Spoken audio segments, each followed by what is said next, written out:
Arewa Plus TV. Mana. Assalamu alaikum masu sauraro.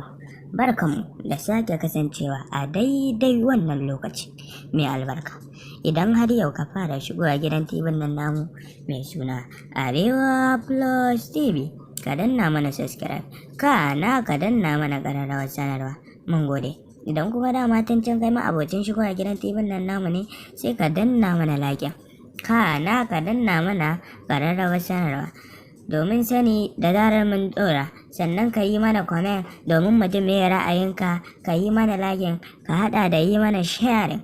To, mai sauraro, in ji Malam Bahaushe yana cewa ana wata ga wata, a yayin da gwamnatin Kano ta hana Ado Gwanja, take neman Ado Gwanja.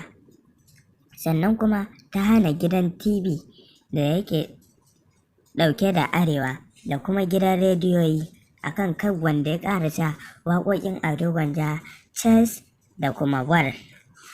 Sai dai kuma a daren jiya muka samu cikakken labari kan cewa Ado Gwanja ya shigo har cikin ƙwaryar Kano, duk da cewa Kano garinsa ne. Ya yi live performance wanda aka fi sano da show. Ya tara masoyansa inda ya tara 'yan mata da maza da 'yan daudu, kai babu kalar wanda babu a gurin. Ya tara su suna ta yin waƙan nan mai suna Chess. To, kamar dai yadda shi shahararren mawaƙin nan na Arewa watakan Ado Gwanja ya faɗa, sai dai ya daɗa tabbatar da haka. Ya ce, ina ta waƙa uwata bata hanan ba, ina ta waƙa ubana bai hanan ba, ina ta waƙa sarki bai hanan ba, ina ta waƙa gwamna bai hanan ba. To tunda dai har gwamna bai hanan ba, kowa ya ce zai hana ni ubansa zan ci. War? To, kaɗan daga cikin waƙar Ado Gwanja kenan mai suna War. To, sai dai shi kuma Ado Gwanja, ga dai shi gwamnatin Kano ta hana shi yin waƙa, har ma tana neman sa.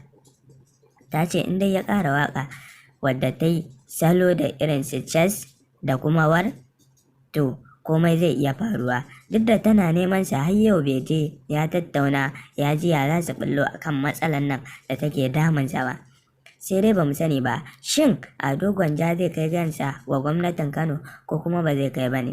Domin tabbatar da cewa yana zuwa ko kuma ya ƙi amsa gayyata, ku danna mana ƙararrawar sanarwa, kana ku haɗa da yi mana subscribe. Arewa Plus TV, mun gode.